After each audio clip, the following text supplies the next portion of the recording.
we realize that no one can say the final words about Mama Lou because we will be talking about her for the rest of our lives. Word in my mouth to now lift the spirits of this family.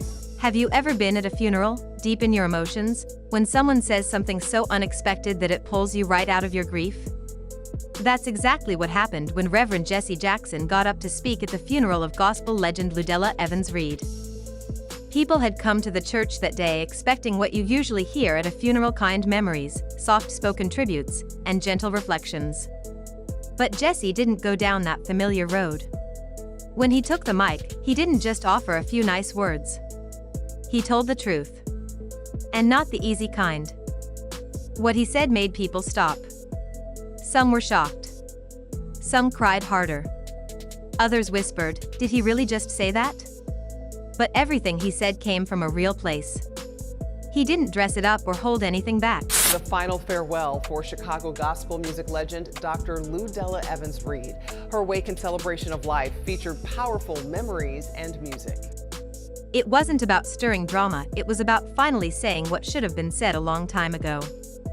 See, he didn't just talk about Della's music or her time as a choir director.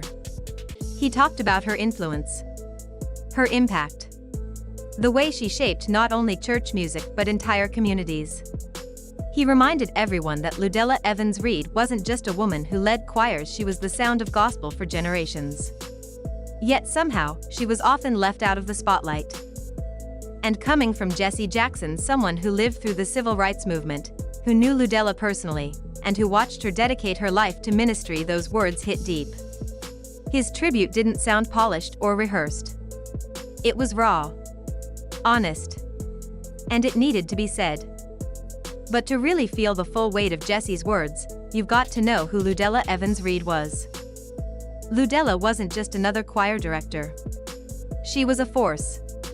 Her energy filled every room she stepped into. She grew up under the guidance of her father, Reverend Clay Evans, a well-known preacher and civil rights activist. While Reverend Evans inspired people from the pulpit, it was Della who brought the soul-stirring music that lifted those sermons even higher.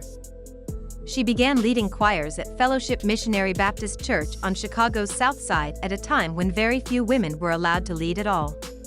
In those days, men dominated the gospel scene: male preachers, male soloists, male directors.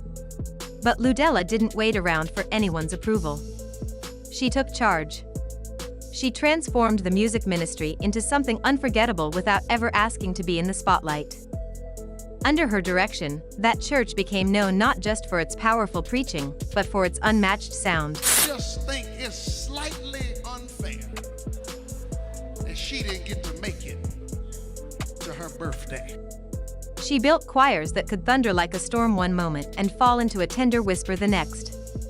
She took old hymns and breathed new life into them, layering harmonies, crafting emotional swells, and creating moments that moved people to tears. This wasn't just music. It was ministry. She often said, "If you're not prayed up, you can't sing up." And she meant that. Her spiritual depth came through in every note, every arrangement, every rehearsal.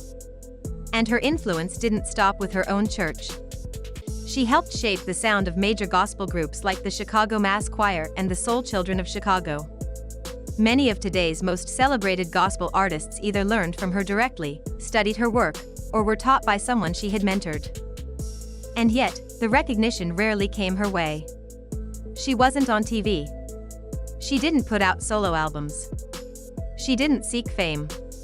She was too busy serving. Because of that, many outside Chicago never knew her name. They gave the credit to her father or to others who stood in front of the camera, while she was the one doing the work behind the scenes. Was an experience, and she was always saying something at a time she wasn't supposed to be saying anything. She was known for these outbursts. She just, whenever she felt that she wanted to say something, it was going to be said whether she had the microphone or not. She was always saying whatever she wanted to say whenever she wanted to say it. She was an experience. She was a vibe. That's why Jesse's words weren't just a tribute. They were justice. Picture it, the church is packed, the choir in full robes, the music is flowing, and people are deep in their grief. Then Jesse gets up to speak. Everyone expects something respectful, maybe poetic.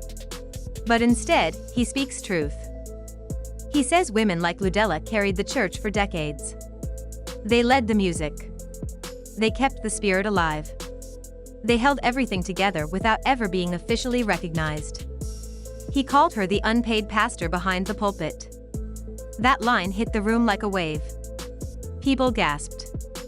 Some nodded. Some whispered, finally. Because he wasn't wrong. Della might not have had a formal title or a church office, but she ministered to more people through her music than many pastors ever could.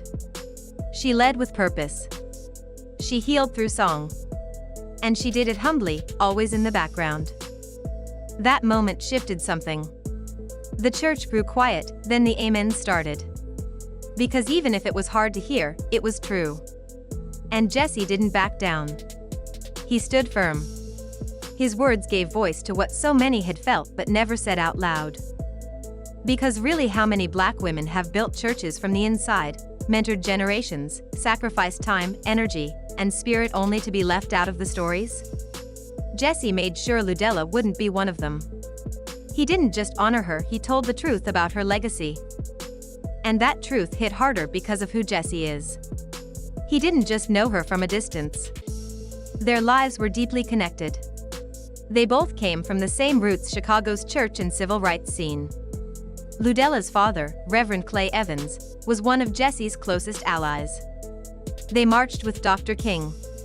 They organized. They stood strong in a time when speaking up was dangerous. And while the men were out front leading protests and preaching, Della was back home, making sure the church was still a place of healing. Her choirs did more than sing. They brought strength to people who were hurting. They offered hope when it was in short supply. Even years later, Della and Jesse continued to show up at gospel events, community rallies, and church conferences. Their bond never faded. So when Jesse spoke at her funeral, it wasn't just ceremony. It was personal. He'd seen her sacrifices. He knew what she carried. And when he said that now famous line, when Della left the choir stand, the sound of heaven had to adjust, the whole room felt it. That wasn't just a poetic phrase. It was the truth. She was that powerful. She had that kind of presence.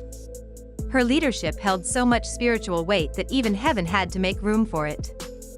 Anyone who ever sang under her, listened to her choirs, or stood in a sanctuary while she led, understood exactly what Jesse meant. It gave people chills, not because it was fancy or dramatic, but because it was real. Della Evans Reid didn't need fame to leave a legacy. She changed lives, shaped generations, and carried the spirit of a community on her shoulders, all through music, faith, and love. And thanks to Jesse Jackson, her story was finally told the way it should have been, all along, with honesty, with heart, and with honor. Just before Jesse Jackson finished speaking, after dropping truth after truth, he paused, looked out over the choir, and said something that stopped everyone in their tracks. He said, "Tell her, choir, she still hears you. So keep singing like she's right there with you." That moment didn't just echo through the church, it sank into every heart. It didn't sound rehearsed or fancy. It felt like a message from somewhere higher, like he was reminding everyone that Della Evans Reid's spirit didn't stop the day she passed. It just shifted. It rose.